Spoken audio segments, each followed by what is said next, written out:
history, just bring some of the new commissioners up to speed with mountain lions, go through some of the season stats over the years, a little bit of other information that we're taking a look at, as well as some of the research and results that we're taking into account when we formulate the recommendation.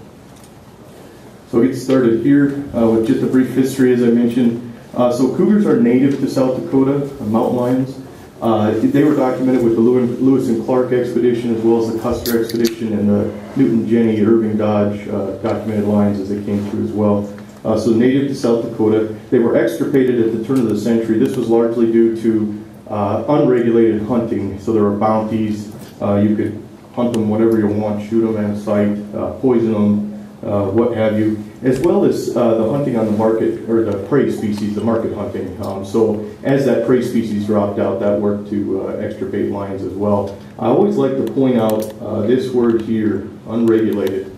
It's important to understand that what happened at the turn of the century is nowhere near what we're talking about here today. So we're talking about a regulated hunting season with structure to it and rules. Back then it was a free-for-all. You could kill lions whenever you wanted, basically, even poison them. So a big difference in what we're talking about here today.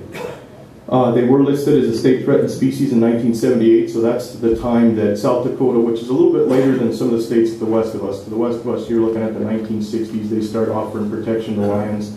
We did in 1978, as you can see here. And that really kind of, in my mind, gives the lions that's what they needed to come back here and move back in, and they were offered that protection, so they started to rebound. As lions came back and we collected more information, we decided to list them as a game animal in 2003, and then continuing with the research and the information that we're collecting and understanding that we have a viable breeding population of mountain lions and a harvestable surplus. Of course, in 2005, we initiate the first hunting season on mountain lions. So just going to mention the mountain lion management plan, and I'll remind some of you and offer to the new commissioners that we did rewrite the management plan here in 2010, and so we're working off of a plan that runs 2010 to 2015 now. And what I'd just like to point out is in that plan we did identify a population objective of 150 to 200 lions. I'm not going to go through all of the reasons and the goals that we sought with that, except for the one that you see highlighted there, and that is to reduce the number of prey species taken by lions, which I think is what a lot of people are talking to us about right now, and that certainly is one of the objectives of going to that population of 150 to 200 lions. Jumping along here, just talk a little bit about some of the surveys that we conduct. And what these do is give us other indices or other things to look at to tell us what's going on with the population. Besides the research that we have and besides the population estimates that we generate, these are other tools that we have to understand what might be going on with the population. So we do track count surveys. These are done in the winter time. Ideal situation would be a good fresh snow across the Black Hills. So we have 10 routes, and those are, those are depicted here on this map. You can see these yellowish lines here. Those are 10 different routes that we've established, and so we try to run all of those routes every year. That's 170 linear miles, and we want to at least run those 3 times. More would be better, and ideally we have a good fresh snow across the Black Hills where we can run all of those routes on one day, so that we can get that information collected. And so we're just simply looking for tracks on those routes and documenting where those are and how many we see. Now there's a lot of different ways that we can look at this information. What we've presented this year, and I'll explain why in a minute, is just simply our presence, absence, or whether, what we saw, whether or not we saw tracks on each of those routes. And you can see that this does indicate an increasing trend in the population, if you will. Or it could, I should say, but I would offer to you that this year was not really good conditions to run the survey. We did get some snow. We had very few times where we had snow, a complete cover across the Black Hills, so we were able to run it one time in January, but we weren't able to complete all the routes. So this is kind of a partial survey, if you will, and probably not a good year, a good representative sample. However, we did throw it in there so you could take a look at what we're looking at. Other ways that we would look at this data is tracks per linear mile, and then averaging the runs together and looking at our high counts versus the average count and such. Jumping along here, so apologize, that doesn't show up very well. So we do take reports of lions, a lot of them throughout the year. Any report of a lion that comes in across the state at least gets a phone call back. So we'll talk to those folks on the phone. If there's something for us to come out and look at, or if we can interview somebody, or if there's some evidence there, we'll absolutely go to the scene. And what we want to do is try and determine, is in fact there a mountain lion there? If there's not, we want to try and identify what's going on. And so what we'll do with that information is that will cause us to simply write a report on one end, or it could be that we go in and say radio color that mountain lion, or possibly even remove the mountain lion. What you're looking at here is the 2012 observations across the state, all these dots. And I'm sorry, what? Oh, 2011, thank you, Andy. Yeah, this is 2011, that's a great point. 2012 obviously will come out. We produce these results at the end of the year. As you can see, most of the reports come from the Black Hills region. I think our legend got a little bit messed up here, but this does include the verified, unverified, and unfounded reports. And just simply, verified is we have evidence that a lion was there. Unverified, we can't say whether a lion was there or not. We don't have any evidence to say one way or another. And of course, unfounded, we have evidence to say that it wasn't a lion. The large majority of our reports are unverified and unfounded. Okay, so this is the observation reports over time since 1995. And you can see we did see a pretty dramatic increase, and that does correlate pretty well with the increase in the lion population there in the late 90s, early 2000s. And then we've kind of petered off here in the late 2000s, and I really don't make much of that. A lot of that just could be with people getting used to lions and more complacent around lions, so they're less apt to report them. We have seen that our verified sightings, they've stayed pretty steady throughout the years. We're hanging in that 30 to 40 verified sightings in the last couple of years. Jumping along here, just take a quick look at the 2012 hunter harvest. I wanted to throw this map up and just remind you folks of just a few things. We did have 4 lions harvested in Custer State Park, and we did quite a few around the park there. Some of which, this lion in particular, that was one that we collared in the park prior to the season. It was harvested outside of the park during the season. So just pointing out that harvest down there. And the other thing this year, we saw the pretty typical harvest along this eastern front.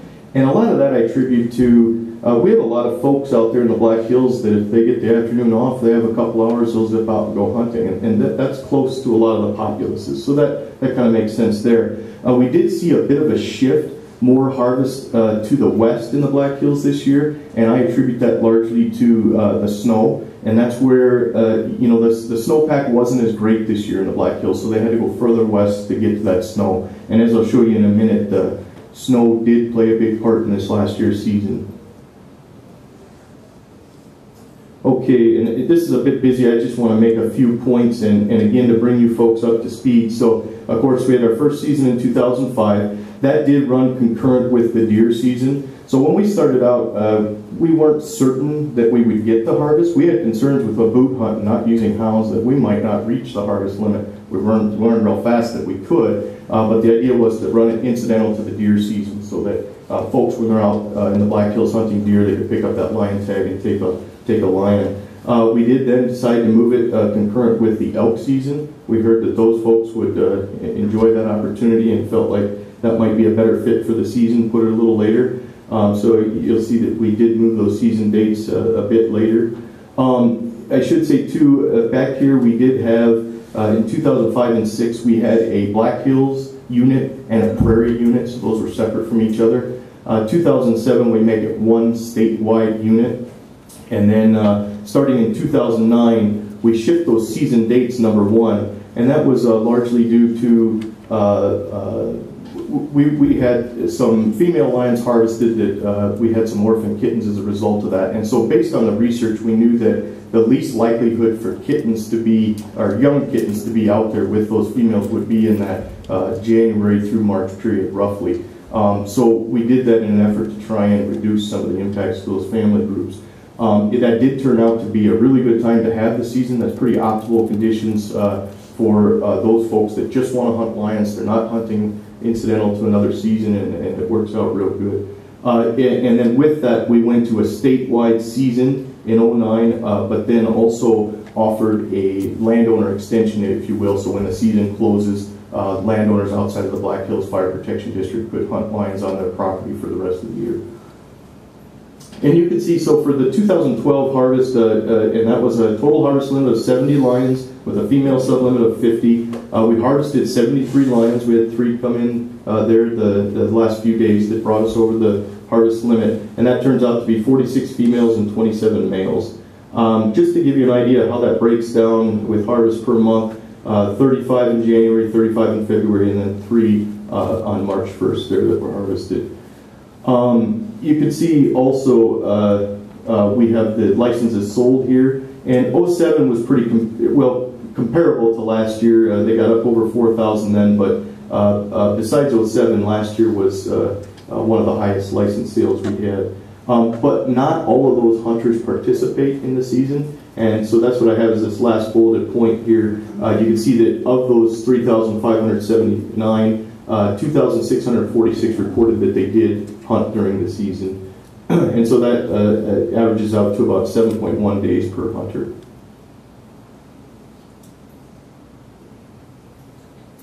Your numbers for 2012, that's just at the end of the season. Correct. Yep. Not count what we are July 1. No, sir. And thank you, Commissioner Smiles. I should have pointed that out. You can see over here we've pulled out those prairie harvests early on. But more importantly, you might look at this column here, which is landowner harvest. And so for 2012, we have had 3 additional harvests outside the Black Hills Protection District that go into that total. Yeah, only during that time. We've had a lot more since season closed till that. Not harvest, but mortality. I think that's what you're talking about. We killed more lions. However, yeah, our officers took some out of Rapid City. Yes. They get run over by trucks and cars. Yep. You know, I mean, there's more lions. Yep, and I'll show you that. Just a couple more slides here. We'll jump right into that. Yep. Okay, and just breaking it down, this is always seems to be of interest to the commissioners as well as the general public, and that is how did they harvest those lions? And it's interesting, again, early on with that different season structure, you can see that a fair number of people harvested those lions incidental to other seasons. The predator calling has hung in there strong. That's proven to be pretty effective, but absolutely tracking in the snow. And you can see this last year, folks thought we didn't have a lot of snow out there, that wasn't a big help, but a lot of them harvested lions by tracking them in the snow. Now, some of these folks are doing these two in combination, so they'll track in or find a fresh set of tracks, move in, and then set up their calls. So, but by and far, tracking and predator calling is the way that they're harvesting these lions. So documented mortalities, and this is what will get at what you were talking about, Commissioner Spice. This is a breakdown of the total documented mortalities for 2011. I'll talk a bit about 2012 here in a minute, but just wanted to, this is a complete year, and we'll provide this information at the end of 2012 as well. But you can see just a couple of points here. By and far, hunter harvest, got fat fingers today. By and far, hunter harvest is the major form of mortality, but removals here, and of course, public removals. So removals are when the department goes in and removes a lion. We consider them public removals when it's a justified killing by the general public. So those are certainly a close second, as well as vehicles, or not a close second, but the next largest form of mortality, vehicle and removal. And then just a point of interest, so looking at 2011 non-harvest mortality rates, so how many mortalities were coming in per month. 2011 we had 3.7 mortalities per month, and so far in 2012 we've had 2.9 mortalities per month. So looking at it from that point of view, it does look like we're a little bit behind last year, but I think we need to finish out the year here and see what comes in before we can make any definite conclusions there. And of course, 94 total mortalities in 2011. So this is your total documented mortality from 1996 on. And again, you can see this kind of correlates with the increase in the lion population. These blue bars, if you will, are your non-harvest mortalities, and then the maroon is the hunter harvest, starting with 2005 here. I forgot to mention this earlier, but in 2008 we technically didn't have a season. That was because we decided to move that season to January 1. So in 2008, when the Commission took that action, that actually pushed that season to January 1 of 2009. So technically no season there. We did have, because of those rules going in place before the end of 2008, we opened up that landowner season in 2008 and did have one harvest just on the northern end of the Black Hills, north of I-90, outside of the Fire Protection District. And of course, so you can see that this hunter harvest creeps way up here, and we've remained pretty steady with these non-harvest mortalities. There does appear that there may be a decreasing trend here, but again, I want to wait till the end of 2012 here before we make any definite conclusions. Just breaking down the cause of documented mortality for you here, and so this is all the mortality since 1995 there. And again, you can see hunter harvest by and far is the major form of mortality, and then these removals in vehicle. We have a whole bunch of other stuff. A lot of this might be associated with our collared animals from the research. Some of these sick or the drowning and the electrocution that we identified. But this is everything that's come in and how it breaks up. Okay, with that, I think I'll turn it over to Andy and let him take it away.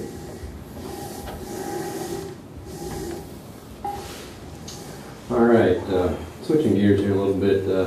John just provided some good information on our lion surveys and total mortality and harvest statistics. And now we're going to take a look at this a little bit further and dig a little deeper into our data sets and try to assess some potential indicators of population trend or change. Now, these are the things I want to go over here real briefly. I do want to point out that none of these by themselves are conclusive.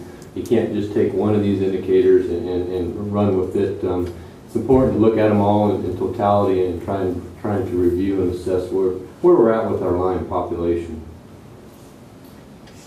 First, I want to talk about hunter success, because I've talked to you about hunter success in a lot of our other seasons, and I think it's important to look at it in lions too. It's a little bit more difficult to look at hunter success with our lion population, however.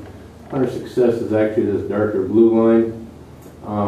You know, we've ranged from 1 to 2% here the last 4 years under the similar harvest strategies and regulations. We did see an increase here, probably some increase in lion population, but also we know we have an increase in what hunters are learning how to hunt lions too. That first year was pretty new for January lion hunters in South Dakota, and it's really caught on tracking and predator calling, and of course we reported a lot of this hunter success information to the public on how hunters are killing lions too. So there has been some learned behavior without a doubt there. But all in all, in the last 4 years, our hunter success has ranged between 1 and 2.1%. We actually had 2.1% in 2011, and this last year we're at 2%. Another thing I want to look at is harvest per day, and that's the top line there. Now we've seen an increase in harvest per day the last couple of years. 2010, 2011, we averaged about 1 lion per day killed during the season, and this last year we were at 1.2. Now I think it's important that we look at this information. Harvest per day is really dependent on how many licensed hunters we have out there and what type of effort they've made. So I think we need to look at hunter harvest per day and relate that with also hunter efforts. So we do have that information. So what I did is put together here a quick little chart looking at some of this information. So here we have our harvest and our number of licensed hunters like John talked about. We went from about 2,300 to 3,400 licensed hunters.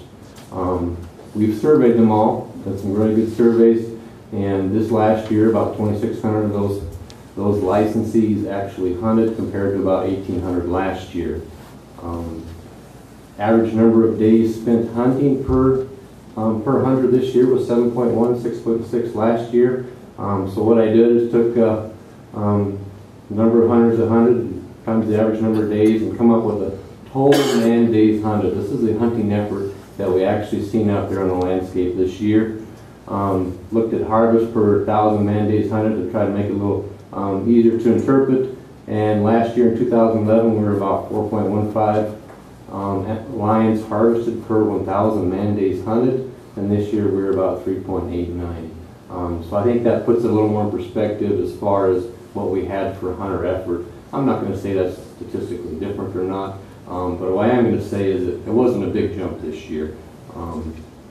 It's a little different than looking just at harvest per day. Well, these colors don't always turn out.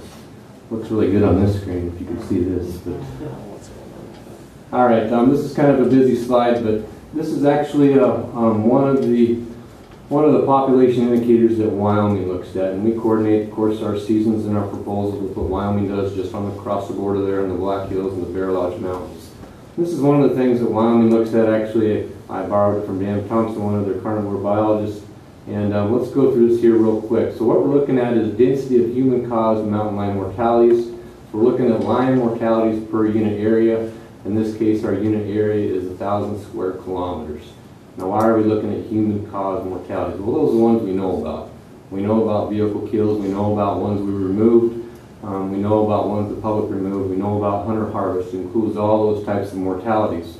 And some research in Wyoming has actually demonstrated that once you get above a certain point, and that certain point somewhere around 8 lion mortalities per 1,000 square kilometers, once you get above that point, you're going to have a decreasing lion population. That doesn't mean it's going to be immediately the next year, but most lion populations cannot sustain that type of removal per unit area. So what we have here is throughout time, across the years from 2007 to 2012, we have all the different units in Wyoming, the different colors. We have the Wyoming Hills and combined South Dakota Hills and the entire ecosystem. I would look at this as just one bar. And the point here is the last 3 years, we've been above that threshold of 8 lion mortalities per 1,000 square kilometers, suggesting that we have been probably removing more than that population can handle, at least long term. At some point, we should have a decreasing lion population. So that's one thing that Wyoming looks at. I thought was important for us to review that as well. I do want to point out that 2012 data are preliminary. 2012 is not over yet, so some of this could change when Wyoming does their final report, but I think it's important to look at nonetheless. Another thing we've looked at here is the percent of adult female take in the harvest. Now this is looking at just adult and subadult lion harvest in South Dakota here. I put together 3-year averages. That's the best way to track trend in some of our statistics. So here we're looking at the percent of adult females in our harvest. Now there's literature out there that suggests that most lion populations can sustain a harvest composed of 10 to 15% adult females. But they begin to decline at about 25% adult females in the harvest. Well, we've been well above that since 2005, looking at those averages. Again, suggesting that we probably are harvesting on the high edge of what our lion population can sustain. Now, granted, it's tough to compare some of our statistics with some of the literature and what's reported out west, because you do need to acknowledge that our statistics come from a lion population that our hunting is not as selective as some of the harvest strategies out west where they can utilize hounds. So their harvest statistics are going to vary a little bit different from ours. So it's not, you can't compare apples and oranges there, but I think you can look at some of these bottom thresholds to try and assess what your lion population might do in the future, and that's what we've done here. And in 2012, our adult female lion harvest was actually 45%.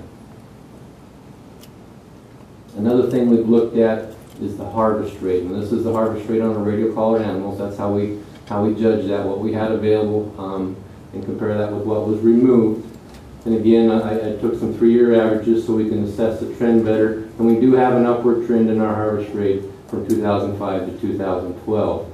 And in the literature, that does suggest that most populations can sustain 20 to 30%, but those effects are also going to depend on sex and age. They're going to differ depending on the sex and age of the lions removed.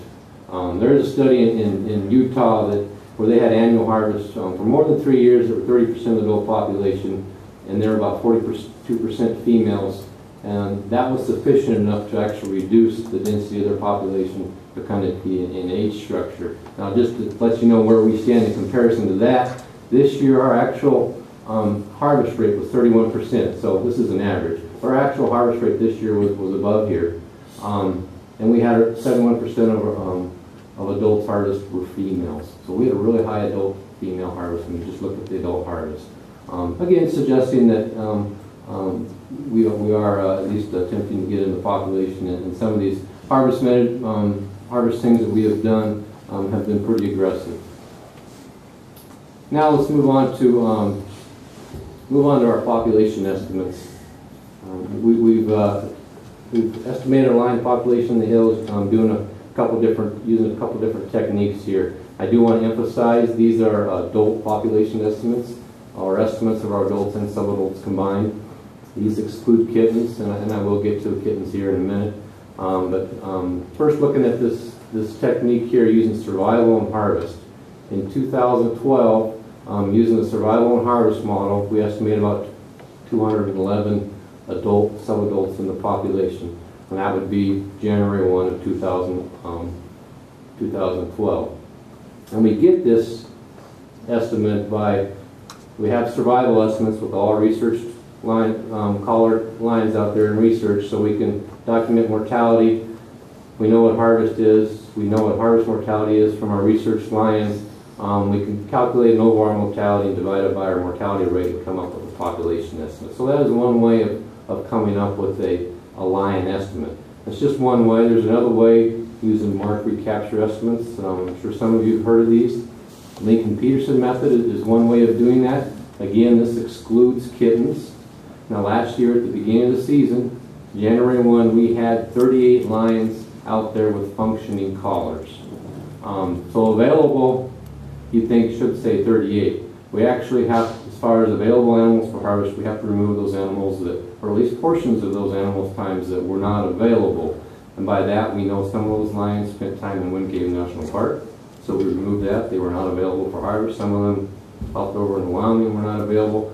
So it's not going to be a whole number. That's why it's not a whole number. But 35.45, that is the total number that were available of our collared animals. Our total harvest is 65, and again, this excludes kittens. So that's why it's not 73.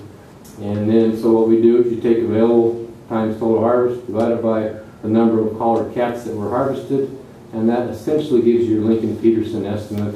There is a modification that's recommended in several statistics books for lower sample sizes, which we did use, and that total estimate then is 200. So we have two completely different ways to estimate lion populations here.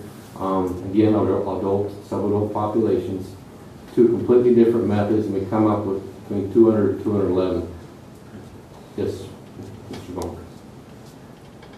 So, as I'm understanding this slide, the top example is as of January 1st, before the season.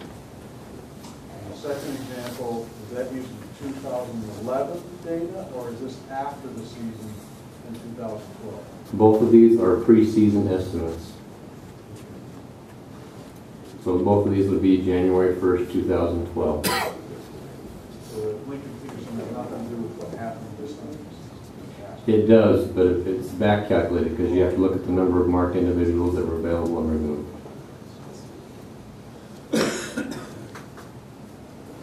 Okay, next I want to talk about the history of our Lincoln-Peterson estimates. Now, this is probably the estimate we've used most consistently over the years because we've had marked individuals in the population. So I thought it was good if we threw this out on a graph to talk about what we see overall for trend.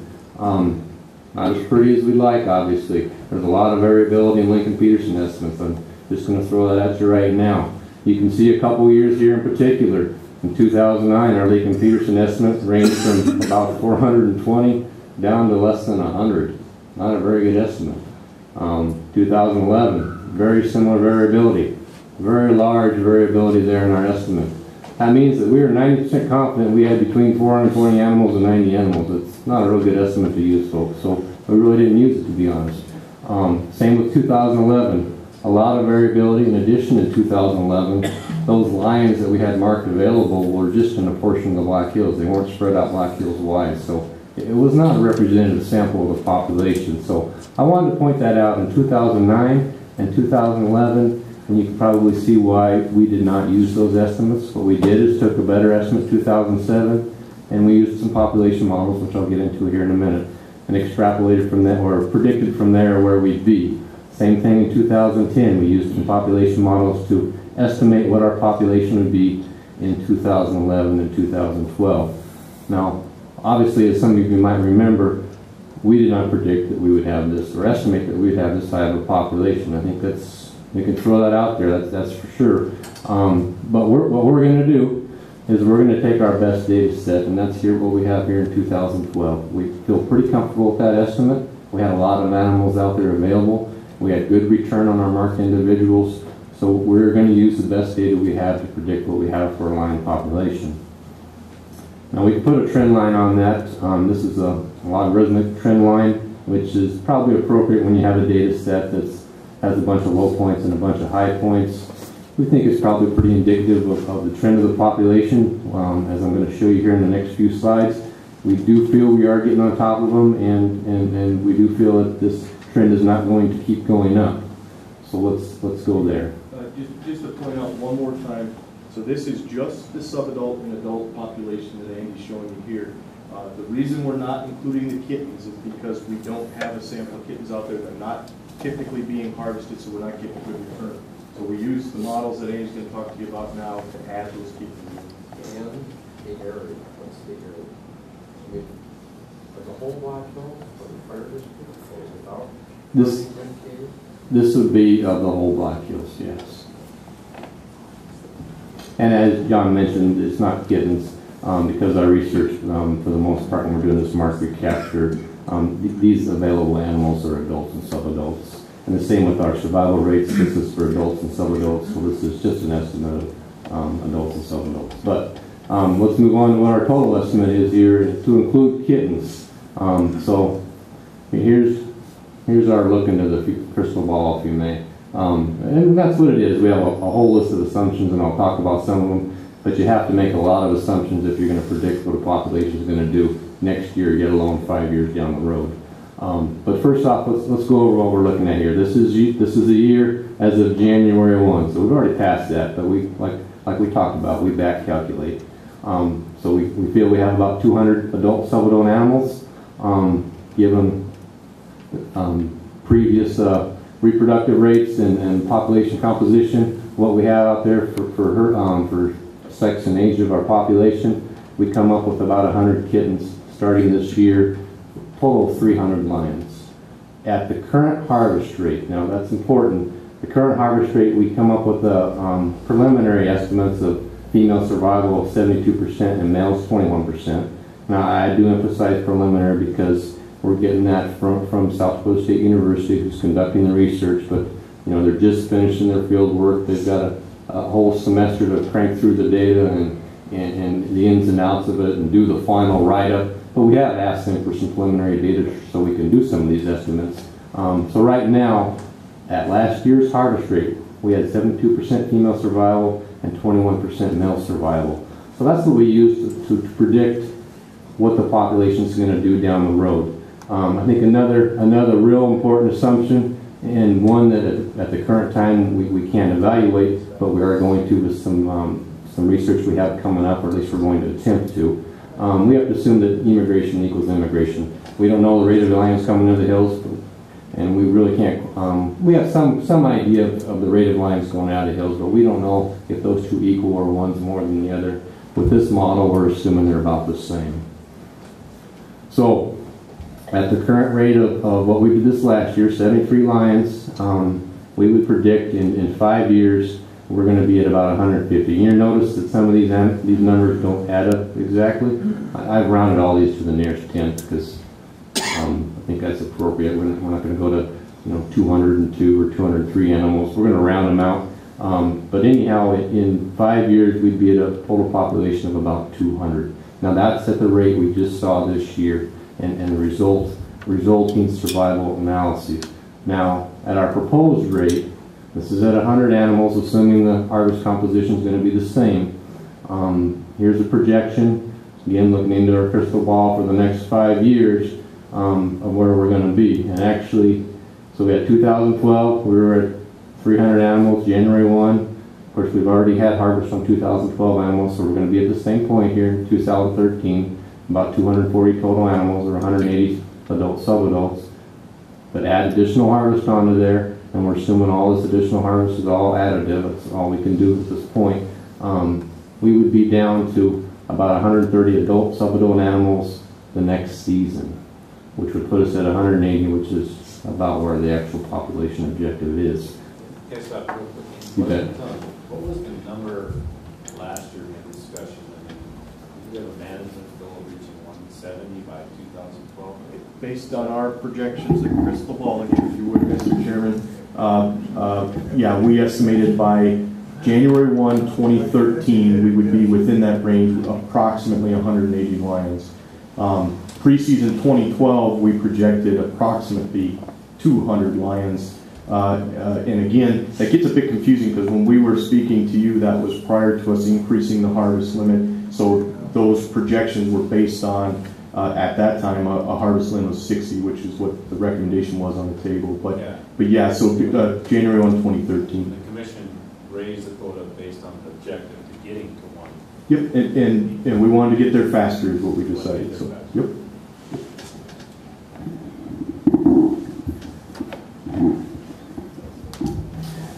So with the current proposal, our projections definitely have us getting there faster. And we think this is a fairly aggressive proposal, obviously, to get there by January 1 of 2014.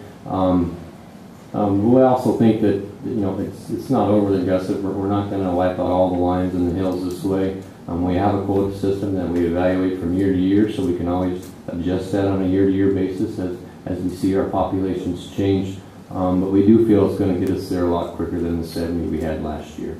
And before you go. Yep. So on this graph, or this chart, as you've got it written, you would assume the harvest level of 100 for each of the years in 14, 15, and 16 to get to those numbers if things look at that. And from, yes, that's a good point. I'm assuming a harvest level of 100 from actually 2013 on. So this would be an assumption that you would keep that high of a harvest for those 4 years in a row, which you obviously wouldn't have to if we had the desired effect. On what Secretary Bowen just asked, Andy, if we don't, or John, if the commission sets the 100 harvest level and we don't get to that harvest level, this model still allows you to go in with, let's say, as an example, we kill 75 and before the season runs out, and you basically, do you gain data and information if we go 2 years and we set it at 100 and we don't meet 100 but we do go with 75? Can you plug those numbers in, and then that would allow you to arrive at the overall population data the same as if you would have killed 100? Is that, am I making sense? You see where I'm going with this? I probably didn't explain that very well, but one of the most commonly asked questions is, the commission will never know if the hunting season is being successful unless you get to a point where we don't reach the quota.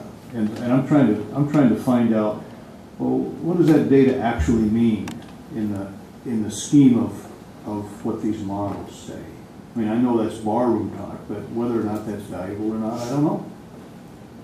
Yeah, I think there are several things that could affect, whether or not we reach that harvest quota in the time frame that we specify in our regulations. Obviously, a big important factor of that is our lion population, but there are weather events and there are other issues that might impact that as well. But no matter what our harvest is, we can plug that into the model and assess the impacts of that. And currently with the research projects that we have going on, we can also look at the survival rates and how that level of harvest impacted the survival of the lions we had. So I think we can evaluate it either way. We'll still be able to run the estimates like Andy showed you just a moment ago, the Lincoln Peterson estimate, and that's the nice thing, you know, that was the nice thing about this last year. Because of that increase in the sheer number of individuals we took, that allowed us to get a good estimate of the population. And so even if we get lower than that 100, we'll still be able to use that and estimate the population and then also model from there. So it'll be good information however you look at it. To that point, John, to me, it was more than a big harvest number. It was having a known sample out there to make Lincoln, you know, a large sample of known animals to make Lincoln-Peterson work. That was the issue on the confidence levels. Those years when Andy was talking about the estimate Lincoln-Peterson range from over 400 to under 100, it's because, as I understand, it's because we had a small number of marked animals in the sample. And so I guess the question gets to, as we look forward, it's going to be important, I think, for our data set and analysis to make sure we have a significant number of marked animals out there that we know are in the sample. And is our research plans calling for that? So it's more than just killing 100 lions. It's killing 100 lions with an X amount of marked lions out of, and that number has to be significant. Absolutely, Secretary Wonk. And really the most important components of the Lincoln-Peterson Index is the number of marked you have out there. And to get at what you're asking, yes, our plans are, I just saw an email today, we're ordering 10 more collars. We're going to have staff working to collar as many lions as they can before January 1, before the season starts, with the goal of having as many as we can out there. So a good sample of marked. The other component is the recapture, and that's where it worked well this year. 73 lions, that was a good recapture. So if we only harvested 20 lions this year, and I feel like a good way to explain it, I was telling Andy this the other day, so if you figure it like this, your recapture, if you reach into the jar of marbles and you grab a big scoop of them, that's a good recapture. If you take 3 fingers and you stick them in that jar and just pinch up a few marbles, that's not a very good recapture, and thus your Lincoln-Peterson Index isn't going to work as well. So it's important that we mark a lot of individuals, and then we reach in and take a big grab, and then with that get our return, and we're able to run that statistical equation and generate the population estimate.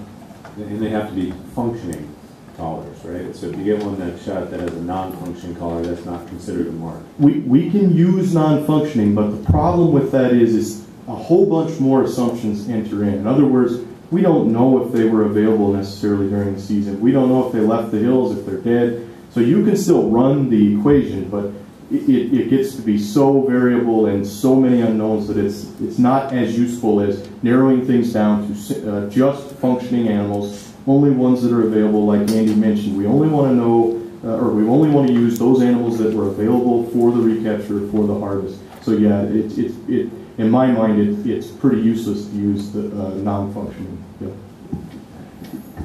And all the estimates we provided you there for Lincoln-Peterson, those were all functioning collars. We actually had another, I believe, 5 non-functioning collars, or cats with non-functioning collars harvested in 2012. We didn't utilize that data because the problem is, as we talked about, a big part of the model is the number that are available. Well, we don't know how many non-functioning collars out there we have available, so you got to make some huge assumptions, and there just isn't a way to verify that, so we didn't use it for that assessment.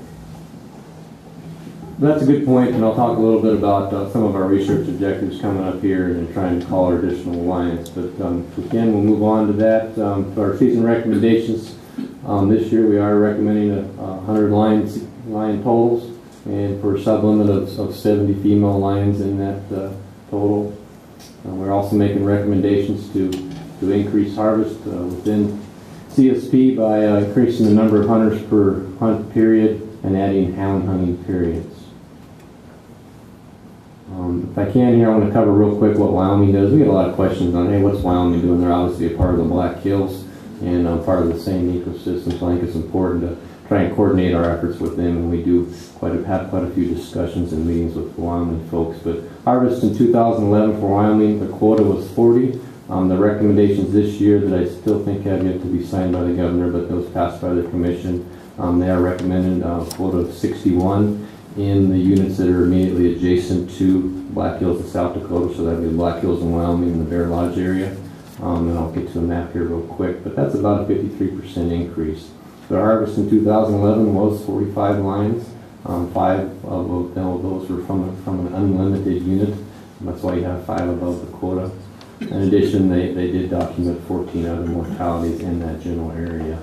So here's the harvest and other mortalities in Wyoming. Of course, we just want to focus on the Black Hill portion here in the Bear Lodge Mountains. But you can see they had pretty substantial harvest up there in Wyoming too. They're getting aggressive with their lion harvest too, as we are on the South Dakota side. You did hear some discussion, I'm sure, in the news that they did change some of their units around there in Wyoming last year. In this northeastern quarter, they had 3 units. Now they have 4. There were some recommendations or some discussion to go with unlimited quotas, but they did end up with a quota system. Essentially, they had 3 units before, and they broke this one up basically into 2 units with their own separate quotas. Now I want to talk real briefly about our lion research, give you some updates on what we're doing for lions in the state here. Of course, we've been doing research since 1998 on lions through South Dakota State University. Currently, we're tracking 43 lions, 11 that are males, 32 females, and we're going to continue to capture, as we just talked about, continue to capture lions all the way up until January 1, until when we start the season again, because we want to get that sample size as high as we possibly can, especially if we continue with this high harvest rate. So we're really going to have a good way to evaluate our models and what some of our population trend data are telling us. So this is really a unique opportunity to have this research going on at the same time. To date, we've collared a total of 352 lions. That's not this year, that's from 1998. So starting from 1998 to now, we've put on 352 lion collars. Here's the 3 projects we have going on right now. We're just finishing up the project on lions and bighorn sheep and some lion prey selection in the Black Hills. We're in the 2nd year here of a project that's looking at estimating population size of our lions using DNA markers. And then also I'm going to give you a real brief update on our CSP and Unit 2 elk studies. Here's some preliminary data now. Josh Smith is a grad student at SDSU that's just finishing up here at the end of the summer. He'll be finishing up the field work, and like I mentioned, going back to SDSU and doing some serious data analyses. But we did get some quick summary data from him over the course of his study. This is what he's seen for ewe mortality sources, about for predation. The other, of course, we have some unknowns there, but the other big one was pneumonia. They were about equal for the adult sheep, ewe sheep there. And then looking at lamb mortality, that was a big part of the study. This is from, I'll point at the screen, this is from 2010 and 11, lamb cause of deaths. As you can see, pneumonia was a real big one. And then he separated out 2012 because it's not done yet. We still have some, actually we still have some lambs out there that are alive, but they are still dying too. But currently, we're about 24% pneumonia die-offs and about 21% predation is what he's been seeing.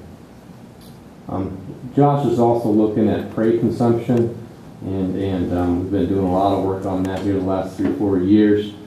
This is prey consumption of lions during the study. Now, these are feeding sites. These aren't all kill sites, or some of these are actual scavenge sites where there's evidence that points to the fact that these animals were already dead, and these lions are picking up on whether it's deer that are thrown off into a road ditch or what have you, or other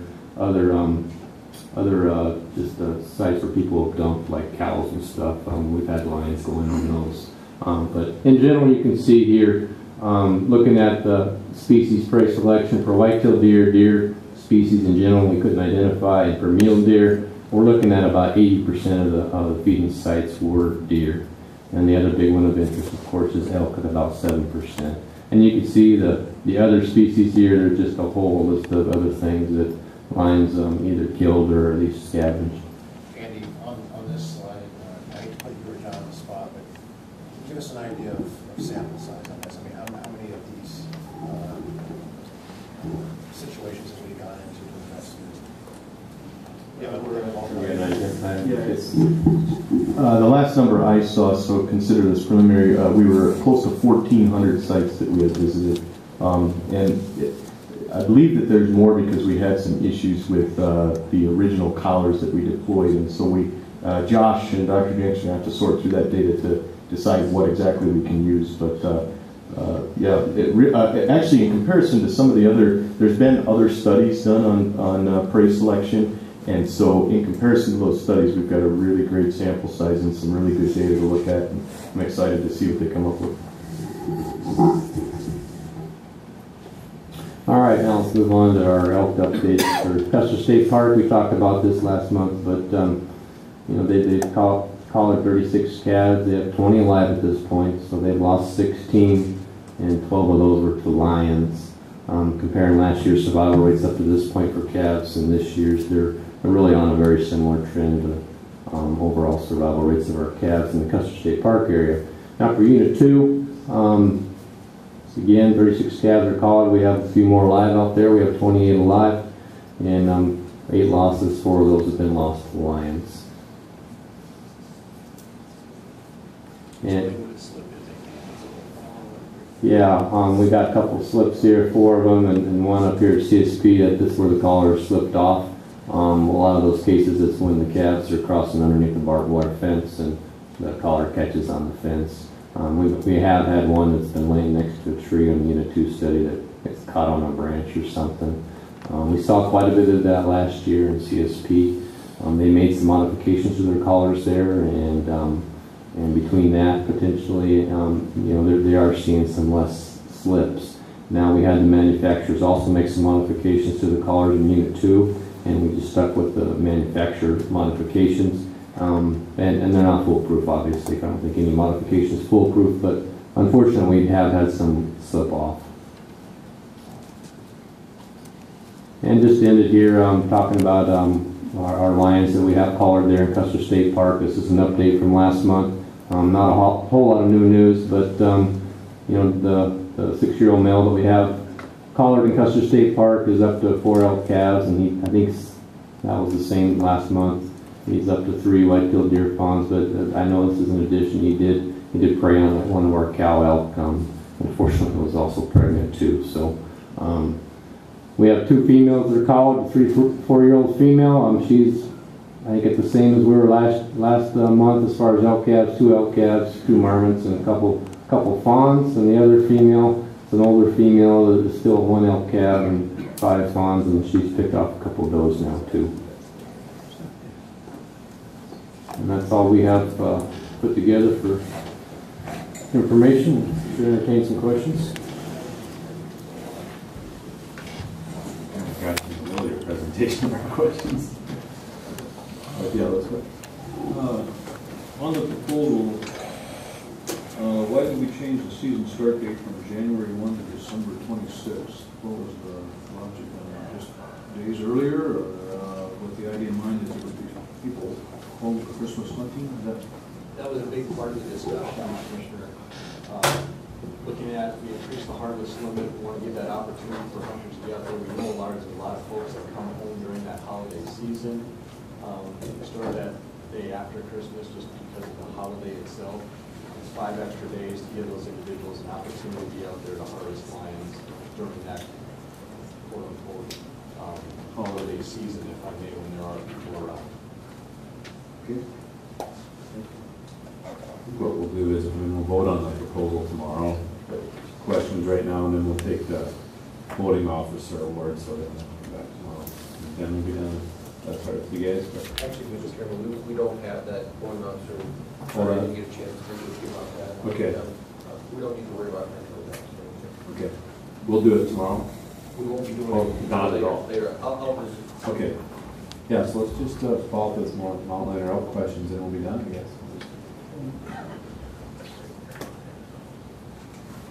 What is your estimate of how many lions are actually in the hills?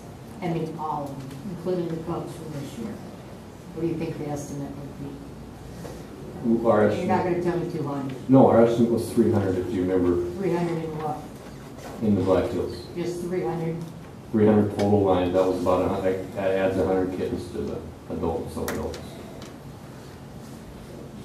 Question I have is, you had a previous graph that showed it in research from other states too, that if you over harvest for 3 years, then you get your population to crash, for a better word.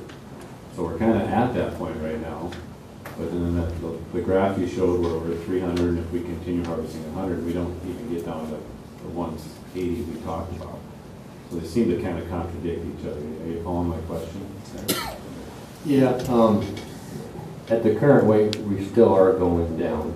And the literature that I was referring to does suggest when you get above that 30%, your population will go down, and it'll reduce the density and fecundity and age structure of your population. So we still could potentially see that, and at what rate, it depends on what we have for lines coming in, lines going out, and how much of that mortality is additive and compensatory. You know, a lot of those are unknowns, and we probably never will have a grasp on those every year. But they do say similar things, but yeah, I'll admit my model probably doesn't drop as fast as at least that research project would suggest.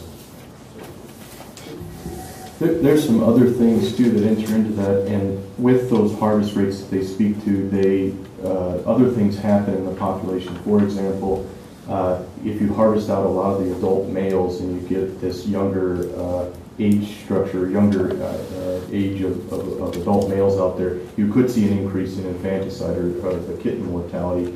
That's something that we're not currently, we're not radio collaring kittens right now. So that the survival of kittens may have went down as a result of some of this, which could be causing that population to decrease more.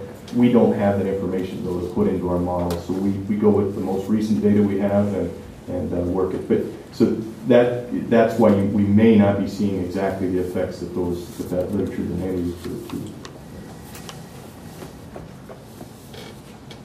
Mr. Chairman? Yes. Can you tell us on number 3 what you're hoping for making that change?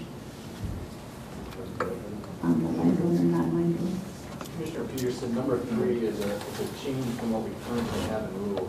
What's in place right now is that once the season closes, outside the Black Hills Fire Protection District, across statewide, landowners that have a valid mountain lion license can harvest a lion on their property or the property that they use for agricultural purposes.